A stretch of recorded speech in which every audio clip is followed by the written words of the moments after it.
espiritual. En primer lugar, hemos estudiado los síntomas cuando un creyente ha decaído espiritualmente, una sintomatología que llamamos. El segundo mensaje tuvo que ver con las causas, que todo tiene una causa. Y hoy, con la ayuda del Señor, vamos a ver cómo prevenir la prevención de la decadencia espiritual. Bendito sea el Señor. Yo quiero que usted abra la Biblia, hermanos, en Efesios capítulo 5, y vamos a leer unos textos. Gloria al Señor.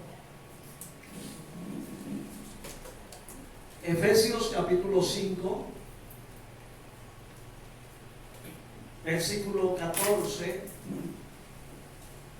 al 16. Son unos textos muy conocidos. Aleluya.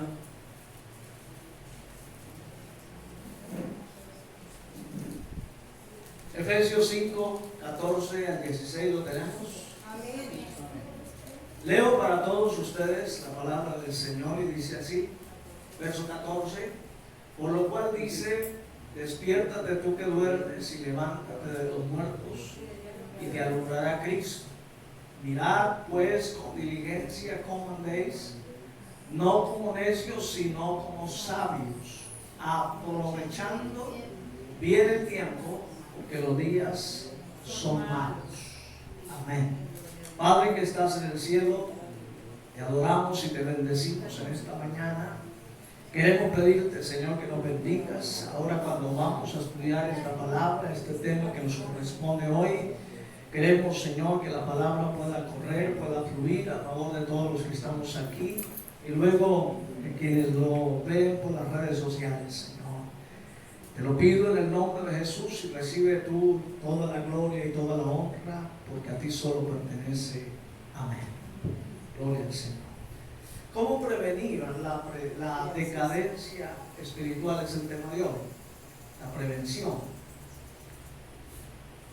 Quisiera hacer un pequeño recordéis, hermano, y es que como es un tema que tiene que ver con nuestra realidad cristiana, con nuestro diario caminar aquí sobre la faz de la tierra en calidad de cristianos, decíamos al comienzo de este tema que no hay y no ha habido un solo cristiano que haya llegado a la cima de la vida espiritual y se haya quedado allá. Siempre ha habido digamos que esos bajonazos y luego esos picos. Y yo les explicaba de alguna manera que esa es la forma como mantenemos el equilibrio en la vida cristiana. Porque como yo sé y cómo, vamos a decir, comprendo a quienes de pronto están en una decadencia espiritual, en un bajonazo espiritual que es normal. No es que alguien que esté decaído espiritualmente esté ya perdido y condenado, ¿no? Eso es parte de la dinámica de la vida cristiana. Pero ¿cómo yo sé para comprender a ese cristiano si yo no he pasado por él? Entonces, todos hemos tenido que pasar por ahí para poder entender a los que están en ese momento, para poderles ayudar y en vez de juzgarlos, comprenderlos y orar por ellos. Entonces siempre han habido esos picos altos y esos picos bajos, y ahí esa ha sido la dinámica, y de esa manera mantenemos entonces el equilibrio de nuestra vida cristiana. Ahora, lo peor que nos puede pasar es que en medio de la decadencia no tengamos el deseo de querer levantar. Eso sí que es preocupante. Cuando un cristiano entonces está en ese periodo, en ese bajonazo en su vida cristiana, y entonces no hace lo que tiene que hacer para superar y salir de ese embate, eso sí que tiene que preocuparle al creyente. Porque si bien es cierto, todos podemos tener un bajonazo, pero todos tenemos que salir de ahí y seguir con la dinámica. ¿Estamos claros, hermano? Amén. Eso es lo que tenemos que hacer. Ahora, Cuando hablamos de decadencia espiritual, hablamos de ese periodo precisamente donde como que sentimos que estamos flaqueando, como que estamos en una debilidad espiritual y a veces no sabemos el por qué. Y es ahí donde entonces tenemos que prevenir caer en ese estado de una decadencia crasa, en una decadencia, que digo yo, hermano, permanente. ¿Ve? Y entonces el tema de hoy responde a esa pregunta: ¿cómo yo prevengo entonces caer en esa laguna o en ese pantano de la decadencia espiritual y quedarme ahí? ¿Cómo yo lo prevengo? Hay 4 cosas que tenemos que hacer, que a lo mejor usted y yo ya las conocemos y las practicamos a veces sin darnos cuenta, pero que vale la pena recordarlas. Alabado sea el Señor. Lo primero que tenemos que hacer, hermano, para evitar caer en ese pantano de la decadencia espiritual es alimentar nuestra comunión con Dios. Escuche el término que estamos usando: alimentar. ¿Cada cuánto nos alimentamos usted y yo? No, pues la comida. ¿Cada cuánto nos alimentamos? Todos los días. Todos los días. Y hasta 3 veces al día y algunos más, ¿verdad? Y algunos están súper bendecidos. Bendito sea el Señor. Quiere decir, hermano, que para evitar caer en un estado de decadencia, ¿ve? Y de quedarnos allá, en esa decadencia espiritual, como sin ganas, como que sin deseo, como que se me fue el ánimo, como que se me fue el gozo, como que ya no tengo paz, como que ya no quiero ir a la iglesia, como que ya no me nace leer la Biblia. Bueno, lo mejor que usted y yo podemos hacer para evitar llegar a ese estado es que tenemos que alimentar nuestra comunión con Dios todos los días. Así como nos alimentamos físicamente, así como aquel que de alguna manera ama su cuerpo, va al gimnasio todos los días, lo alimenta lo mejor posible, pues así tenemos que alimentar nuestra alma y nuestro espíritu en nuestra comunión con Dios. Dense cuenta, hermanos, que esto es una realidad que usted y yo lo hacemos, porque todos oramos acá, ¿verdad? Independientemente del tiempo que usted y yo le dediquemos a la oración, pero todos oramos. ¿Sí? Todos oramos.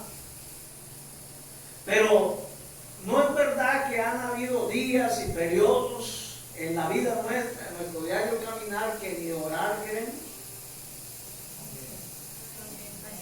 que no tenemos la motivación, el deseo para hacerlo. Bueno, es contra eso que tenemos que luchar. Es contra eso que tenemos que, vamos a decir, dar la pelea. Y cuando hablamos de alimentar nuestra comunión con Dios, hablamos de una disciplina que tanto trabajo nos cuesta. Hablábamos aquí el miércoles con los caballeros que algo nos cuesta a nosotros los latinoamericanos es ser disciplinados. Y a veces en nuestra vida cristiana también pecamos de indisciplina. A veces no somos, o a veces no, casi siempre, no somos disciplinados. Entonces tenemos que forjar en nuestra vida diaria nuestra disciplina de comunión con Dios.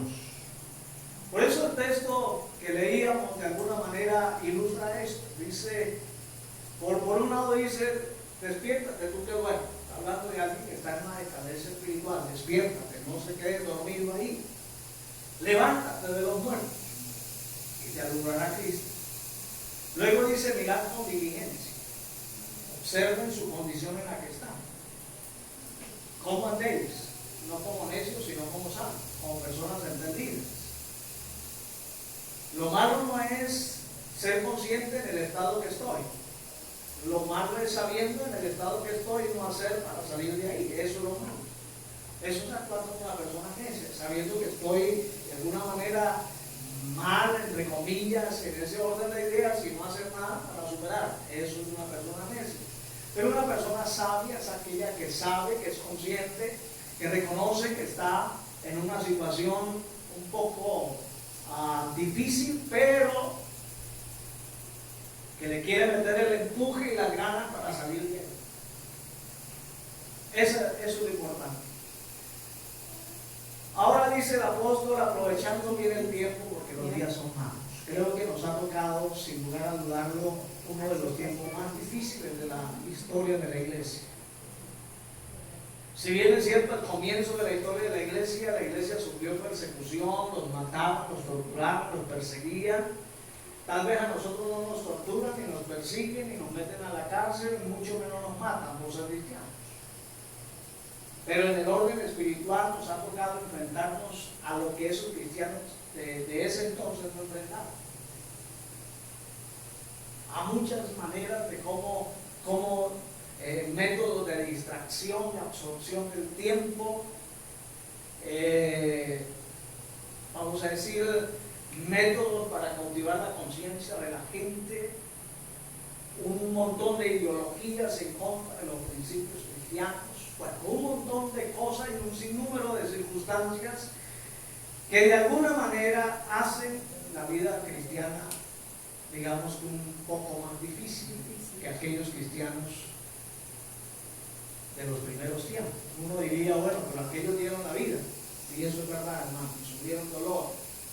Yo no sé hasta dónde usted y yo seamos capaces de dar la vida si nos tocara, por lo que creemos. No sé hasta dónde aguantaríamos y soportaríamos lo que soportaron ellos.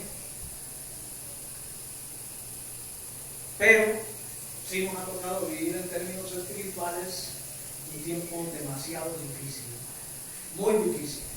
Por lo tanto, entonces hay que hacer lo que el apóstol Pablo dice, aprovechando bien el tiempo, aprovechando el espacio que usted y yo tenemos, para alimentar nuestra comunión. Ahora, la pregunta que nos debe preocupar en esta mañana es ¿qué tan buen o qué tan buena manera de alimentar tenemos nuestra comunión con Dios? ¿Cómo alimentamos nuestra comunión con Dios? ¿Qué tan saludable es nuestra alimentación con respecto a la comunión con Dios? No es solamente orar, hermano. La comunión con Dios no es solamente orar, no es solamente leer la Biblia. La comunión con Dios tiene que ver con nuestras convicciones también, saber en quién hemos creído, saber que todos los días usted y yo estamos para vivir, para agradar a Dios. Amén. Y que todos los días estamos enfrentados ante ese mundo malo y perverso que nos quiere aniquilar. Pero de eso se trata la comunión con Dios. Yo tengo comunión con Dios cuando me guardo del pecado, cuando venzo la tentación, cuando huyo de la tentación, cuando evito la tentación. ¿Sí? Porque mi comunión con Dios tiene que ver con mi estado de vida delante del Señor, con mi estado de santidad y de consagración delante del Señor. De nada me sirve orar 10 horas al día si quiero, pero soy débil de carácter. Tengo unas convicciones muy débiles, unos principios que los vendo, los comprometo a cualquier precio. No, de eso no se trata, hermano. Aquí no se trata de ser monaguillos, ni de pensar que somos, que vivimos en un monasterio por allá. No se trata de eso. Se trata de vivir acorde a lo que yo creo. Entonces mi comunión con Dios está basada en lo que yo creo. Si usted y yo sabemos en quién hemos creído y en qué creemos, entonces vivimos de acuerdo y coherentemente a lo que yo creo. Amén, hermanos. Amén. Entonces, vuelvo y digo, no es solamente orar, aunque hay que orar lógicamente, eso es parte de nuestra comunión con Dios. No es solamente leer la Biblia, pero es parte de mi comunión con Dios. No es solamente venir a la iglesia y punto, pero es parte de mi comunión con Dios. Pero también tiene que ver con mi vida diaria, cuando yo no estoy ni orando, ni leyendo la Biblia, ni en la casa de Dios. Cuando yo estoy enfrentado allá del mundo, cuando estoy rodeado de la gente que no conoce a Dios, cuando estoy en la empresa, en el colegio, en la universidad, etcétera, etcétera, etcétera, rodeado de gente que no conoce a Dios, que no teme a Dios, que tal vez me empujan y me tientan a hacer cosas que desagradan a Dios. Ahí es donde yo demuestro realmente de qué estoy hecho. Ahí es donde realmente yo me demuestro a mí mismo qué calidad de comunión tengo con Dios. Porque finalmente mi comunión con Dios me identifica con Dios. Entre más cerca yo estoy de Dios, pues más, por un lado le conoceré y por otro lado forjaré el carácter de Dios en mí. Pero eso se ve reflejado en la vida diaria. Así es. Usted me preguntará, ¿cómo sé yo qué tan buen cristiano soy? ¿Sí? Es una pregunta del $1.000.000. ¿Cómo sé yo qué tan buen cristiano soy? ¿O qué tan buena comunión con Dios tengo? Bueno, es en la adversidad, es en la tentación, es allá en el reto, en el desafío por agradar a Dios.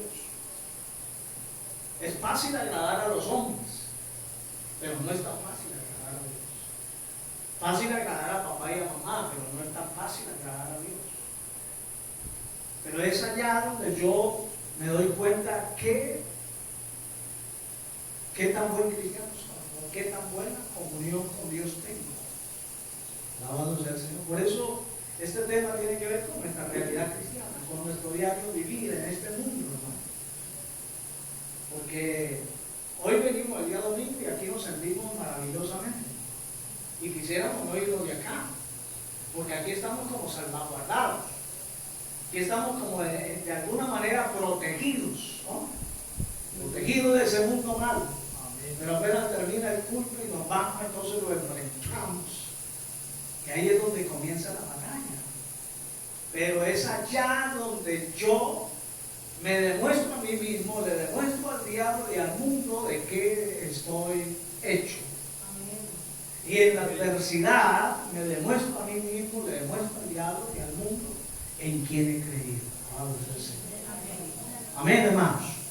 Entonces, lo primero que tenemos que hacer para prevenir caer en un estado de decadencia grasa espiritualmente hablando es alimentar nuestra comunión todos los días. Por más débiles que estemos, por más desalentados, por más frustrados que estemos, por más razones que tengamos para no querer seguir y avanzar, tenemos que persistir en alimentar nuestra comunión con Dios. Veámoslo de este punto y ya paso al segundo. Algo más aquí. Así usted y yo estemos enfermos físicamente, nos alimentamos, ¿sí? Así es. Así no nos querramos levantar de la cama, pero allá nos llevan el desayuno, allá nos llevan el almuerzo. Así estemos en un hospital, nos alimentan. Entonces así tiene que pasar en la vida cristiana. Así usted esté de capa caída, así esté usted con los brazos hacia abajo, pero no deje de alimentarse espiritualmente. Amén. Porque de eso dependerá que usted y yo salgamos de ahí y sigamos en victoria en nuestra vida cristiana.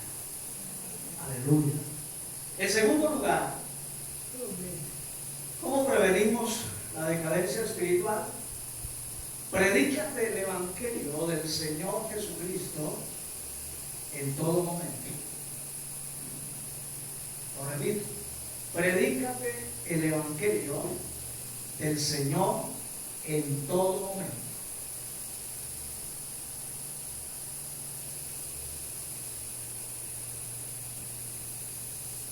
Gloria al Señor. ¿Qué quiere decir esto? Que usted y yo tenemos que aplicar el Evangelio del Señor a nuestras vidas todos los días. Predicarnos el Evangelio todos los días a nuestra propia vida. Dese cuenta que el apóstol Santiago compara la Biblia como un espejo. ¿Y qué hace el espejo, hermanos? Refleja lo que es. Refleja y le dice a usted lo que usted es. Sí. ¿Sí? Si está espelucado, no está espelucada. Si se hizo bien la raya, no la hizo. El espejo le permite a usted ver lo que usted es realmente. Alabado sea el Señor. Entonces, eso es precisamente lo que tenemos que hacer. Aplicar el Evangelio a nuestras vidas en todo momento. Eso nos va a ayudar a que siempre estemos conectados con la palabra del Señor en todo momento. Yo no sé si a usted le ha ocurrido, pero vamos a decir, estamos enfrentando cualquier circunstancia, vamos a decir una circunstancia adversa. No sé si le ha ocurrido, pero cuando usted está ahí en esa adversidad, enfrentando ese momento tal vez difícil, lo que se le viene a la mente es palabra de Dios. Lo que se le viene a su mente es la promesa del Señor. Porque eso es lo que hace la palabra, hermano. He ahí la importancia de memorizar la Escritura también. Y cuando estamos hablando de predicarnos el Evangelio, precisamente estamos hablando en ese orden de ideas también. De memorizar la palabra, no solamente leerla, porque yo les hacía un ejercicio en algún momento que nos pasa regularmente, que leemos la Biblia y a los 10 minutos ya se nos olvida que leímos, porque no lo hacemos de manera devocional y disciplinada. Entonces, lo mejor que usted y yo podemos hacer para un mejor aprovechamiento a la hora de leer la Escritura y de estudiarla es memorizar la palabra. Yo no le voy a preguntar aquí un libro entero, ni un capítulo entero, pero que al menos usted y yo nos sepamos algunos versículos de la Biblia. Amén, hermanos. Amén. Si yo le preguntara a alguno de ustedes cuántos se saben, por decir algo, el Salmo 23, algunos lo podrían recitar. Es un salmo muy corto, pero muy provechoso para nuestra vida cristiana. Bueno, lo importante tampoco es suficiente memorizarlo. Aquí lo importante, lo que estamos hablando es predicarlo a nosotros. Entonces, lo que tenemos que preguntar es si lo que yo leo de la palabra, si de lo que yo memorizo, de lo que yo estudio, lo aplico a mi vida, sí o no. Eso es lo importante acá. Porque de nada me sirve leer lo que la Biblia dice y no aplicarlo. Ahí sí podríamos utilizar ese dicho popular que trastotudo con papera, ¿sí o no? Sabiendo las cosas y no las hacemos. Entonces lo importante no es ni siquiera aprender la Biblia, aunque es necesario hacerlo y es de buen aprovechamiento. Hay que estudiarla y escudriñarla porque eso nos ayuda a crecer y a conocer a Dios. Pero de nada nos sirve si no lo complementamos con nuestra aplicación diaria en nuestra vida diaria en este mundo. Alabado sea el Señor. Entonces, el hecho de predicarme el Evangelio, de preguntarme, venga, yo estoy haciendo lo que la Biblia dice, lo que el apóstol, lo que el salmista, lo que el historiador del pasado, lo que el profeta X o Y dijo en las Escrituras, lo estoy aplicando, lo estoy ejecutando, lo estoy llevando a la práctica. Eso me va a llevar a estar 100% conectado con la palabra del Señor.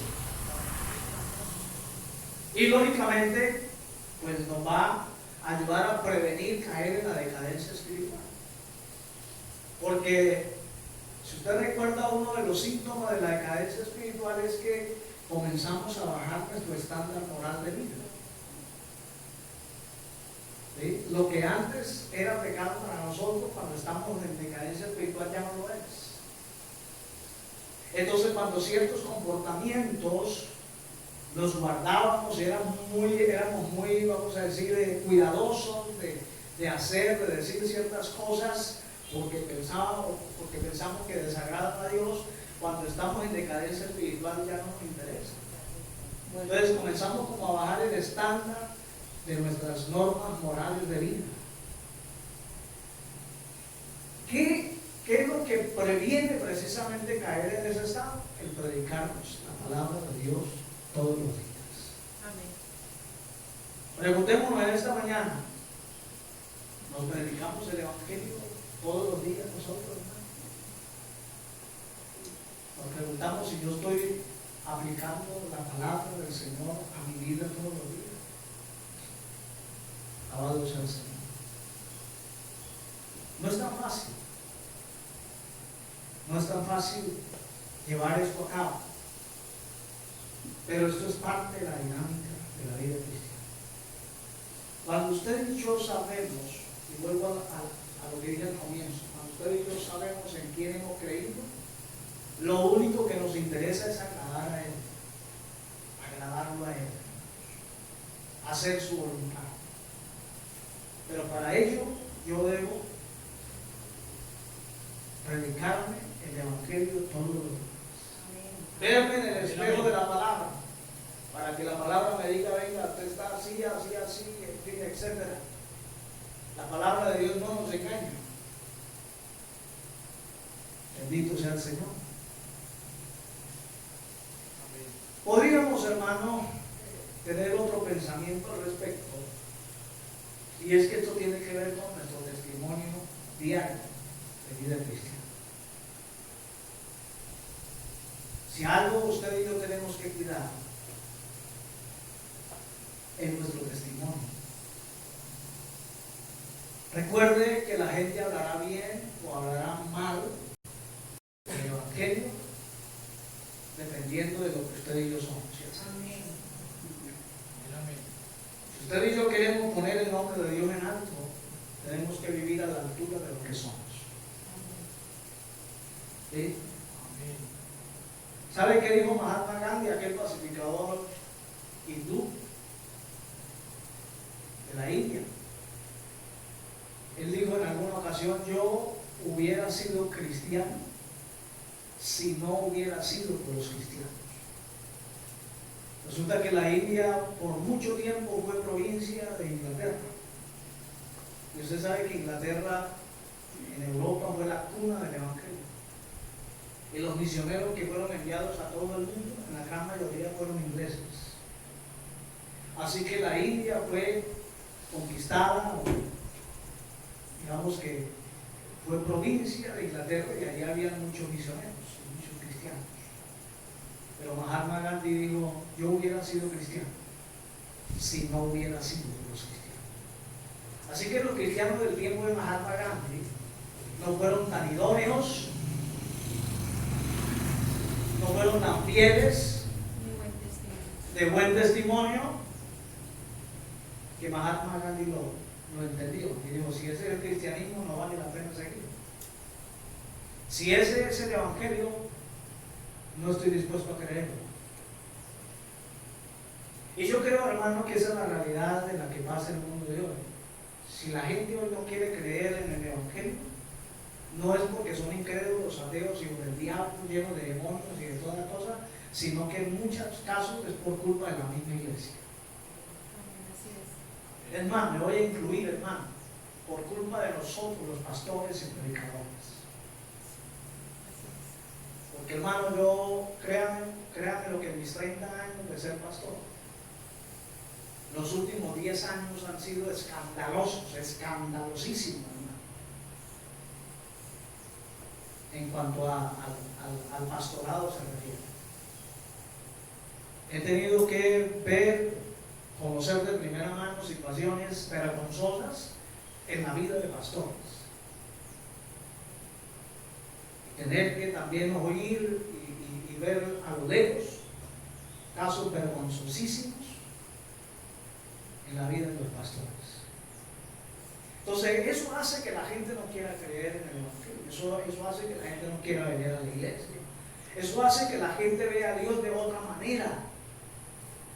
Entonces, de alguna manera, hermano, de alguna forma, usted y yo somos responsables de que la gente crea o no crea en el Señor.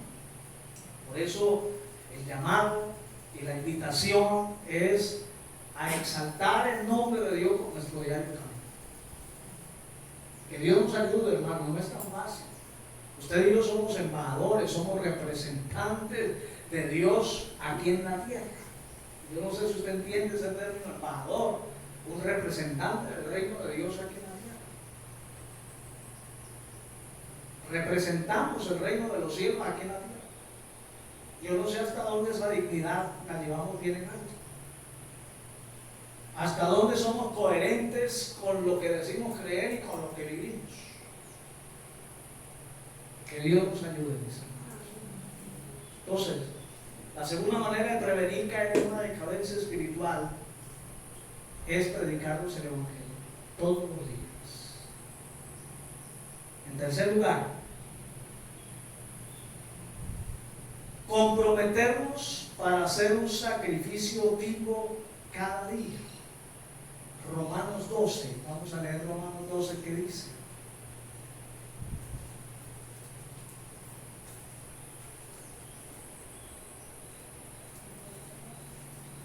Romanos 12, del 1 al 2.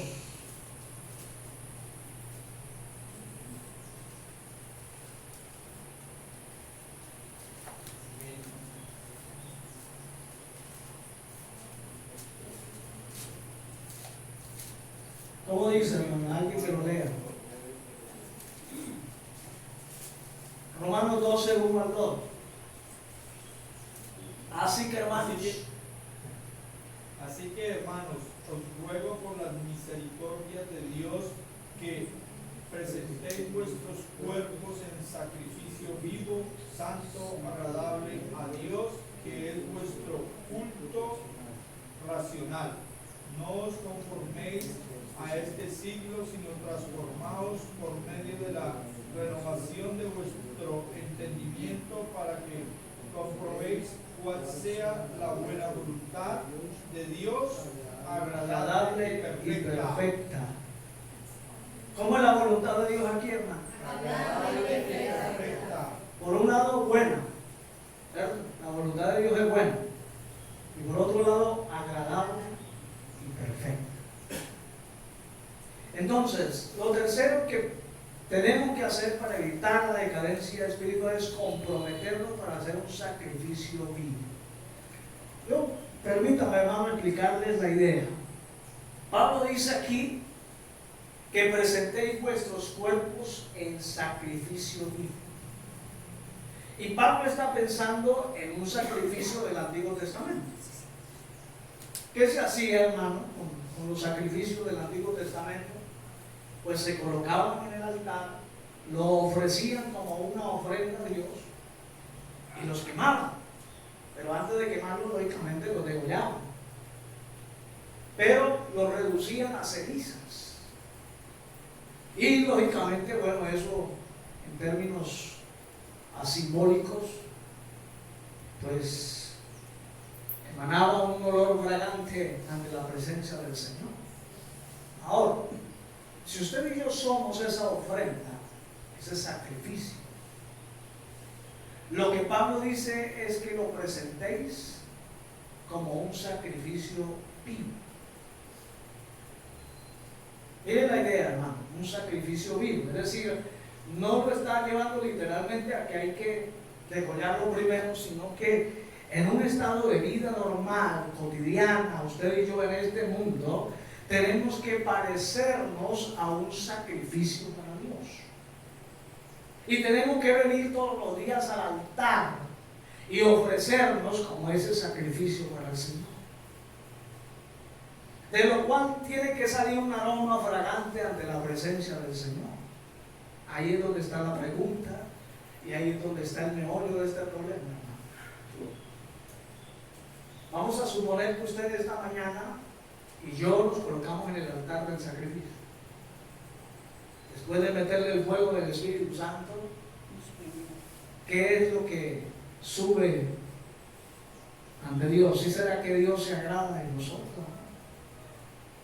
¿Será que Dios siente satisfacción de la ofrenda que usted y yo somos?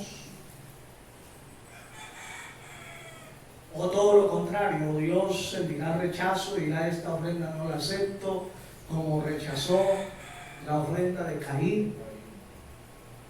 Dice que Dios se agradó de la ofrenda de Abel. Y esto es la práctica. ¿De qué se trata?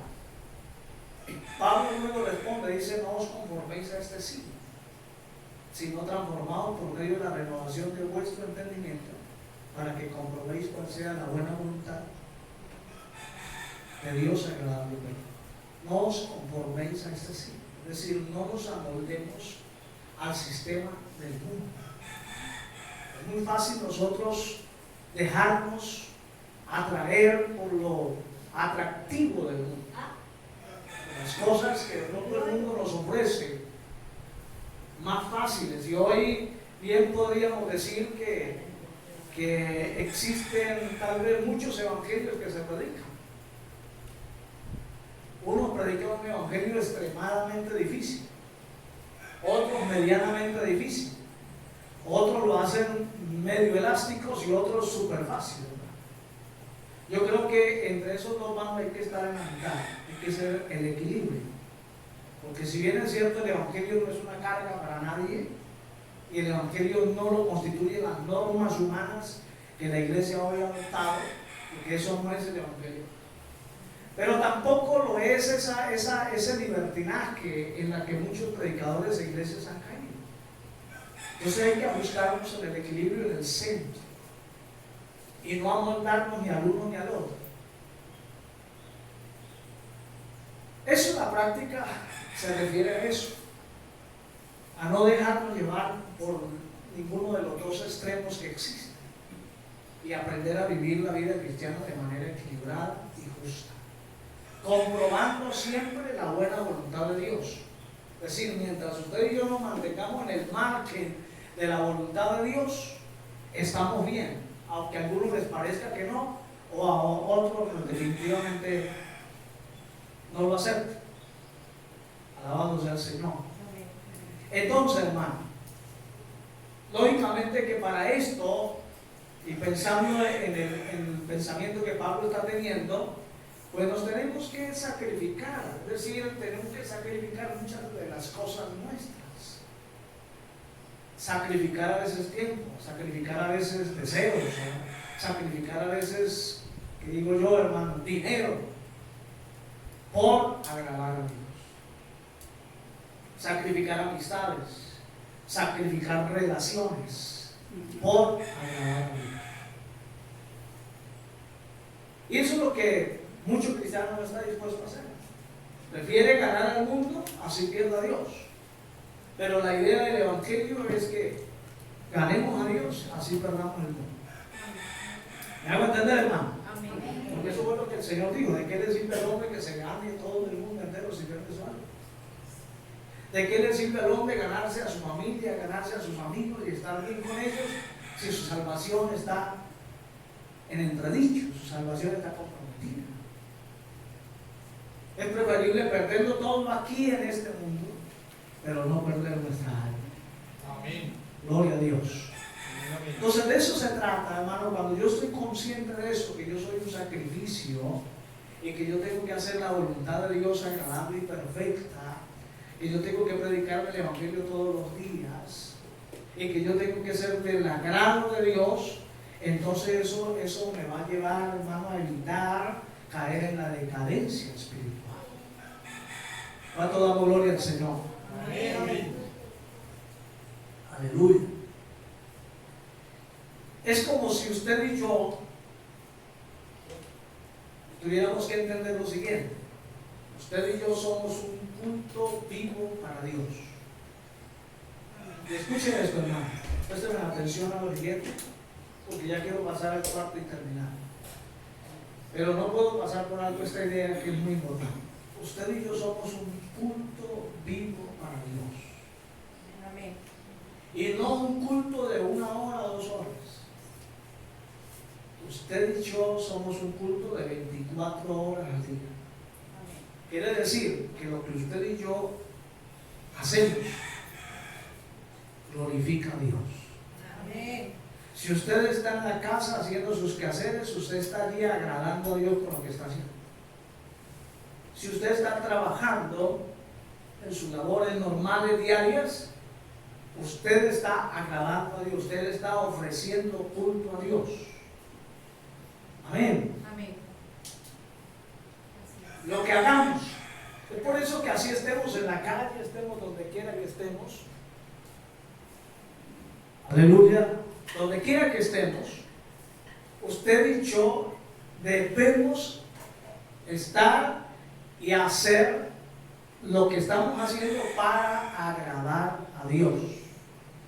Porque somos un culto vivo, somos un sacrificio vivo. Y vuelvo y digo, hermano, los sacrificios se hacían para agradar a Dios. Así que usted y yo vivimos para agradar a Dios. Amén. Lo que hablemos lo tenemos que hacer para agradar a Dios. Lo que vivimos tenemos que hacerlo para agradar a Dios. Lo que comemos lo tenemos que hacer para agradar a Dios. Cómo vestimos, vestimos para agradar a Dios. ¿Me hago entender, hermano? Cómo me comporto, cómo pienso, cómo ocupo mi tiempo, cómo aprovecho las oportunidades que la vida me da. En fin, no solamente cuando estoy aquí en la iglesia, sino cuando estoy tal vez en un tiempo de placer, de gozo, de disfrute. Ese tiempo tiene que ser también el agrado de Dios. Yo no sé si me están entendiendo, hermano, en esta mañana. Amén. Pero es muy fácil ser cristiano aquí en la iglesia.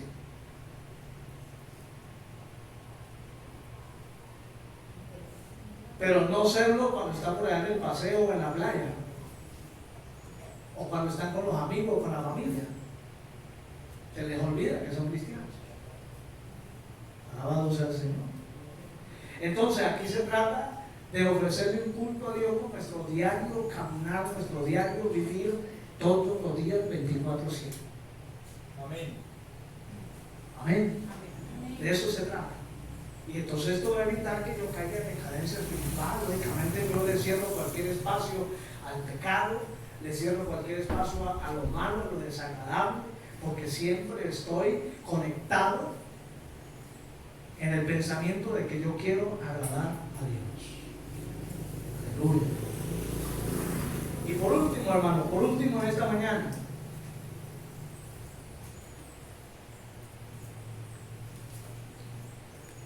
cuarto y no menos importante, descansa en el poder de Dios, en el poder y la soberanía de Dios. Descansa en el poder y la soberanía de Dios.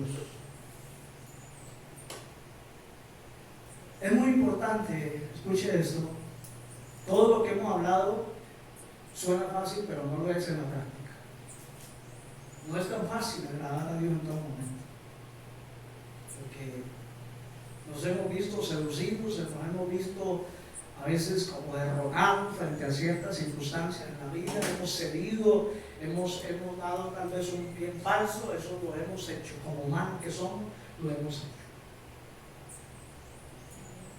Nos hemos visto tentados a hacer cosas que si lo hubiéramos hecho, tal vez no estaríamos aquí en esta mañana. Y hemos tenido que atravesar esos embates de la vida. Pero para yo poder mantener ese equilibrio en la vida cristiana, yo debo descansar en el poder y en la soberanía de Dios. Es decir, saber que sin Él nada yo puedo hacer. Amén. Que si usted y yo estamos aquí en esta mañana, a pesar de las circunstancias, no es porque yo soy Javier Jiménez, porque yo soy pastor, porque yo soy predicador, no. Estamos aquí es porque Dios ha estado con nosotros. Amén. Porque Dios ha estado a nuestro lado, como Él lo prometió estar, como ese paracleto, como ese que está al lado nuestro para ayudarnos en el momento cuando lo demandemos. Eso es lo que significa el consolador. Cuando Jesús dijo, yo me voy, pero oraré al Padre para que Él os envíe otro consolador, hablando del Espíritu Santo. Y el término consolador en griego es paracletos, y lo que significa es alguien que está a su lado para ayudarlo. Pues yo tengo que, a pesar del reto y del desafío que tengo en mi vida cristiana, Yo tengo que aprender a descansar, que Dios me dará el poder para poder vencer. Que sin Él no puedo hacerlo. Que si yo me alejo de Él me voy a debilitar. Que si yo no le busco, entonces me voy a debilitar en términos espirituales y voy a ser más vulnerable ante los retos del mundo. Pero que finalmente yo tengo que aprender que Dios está siempre a mi lado. Y déjeme decirle algo que es tan real. Pero es en esos momentos cuando usted y yo como que nos sentimos de capa caída, que el diablo se aprovecha para decirnos que estamos solos. ¿Ven? No sé a cuántos les habrá hecho sentir el diablo de esa manera y decirle, mira, Dios te ha abandonado. ¿Dónde está Dios? ¿Dónde está tu Dios? Como reclama el salmista. Alabado sea el Señor. ¿Dónde está tu Dios? Y ahí es donde yo tengo que tener claro de que Dios siempre ha estado y siempre estará conmigo. Amén. Escuchen esto, hermano. Ni siquiera yo necesito que un profeta me lo recuerde. Eso yo lo debo tener claro en mi vida. Generalmente a veces los profetas echan mano de lo que yo ya sé. Y siervo, Dios está conmigo. Eso ya lo sé, que Dios está conmigo, hermano. Eso me lo dice la Biblia. Yo no necesito que nadie me lo recuerde. ¿Cierto, hermano? Que nadie me recuerde eso. Porque yo lo sé, eso está en la Biblia. Y si está en la Biblia, y el mismo Señor dijo, yo estoy con vosotros todos los días hasta el fin del mundo. Y si lo dijo el Señor, suficiente es. Así es. ¿Me hago entender, hermano? Amén. Pero, vuelvo y digo, en nuestra humanidad a veces necesitamos que alguien nos lo recuerde. A veces necesitamos que Dios mismo nos lo recuerde. Porque humanamente nos sentimos como desprotegidos. Y sin lugar a dudarlo, ya para terminar en esta mañana, yo debo entender que definitivamente sin Dios nada podemos hacer. Sin Dios no podemos estar en pie de lucha. Sin Dios no seremos capaces de soportar la aflicción.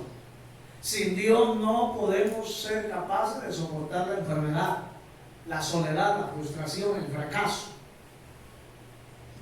Sin Dios no podemos vencer la tentación y hacer todo lo que en esta mañana hemos hablado.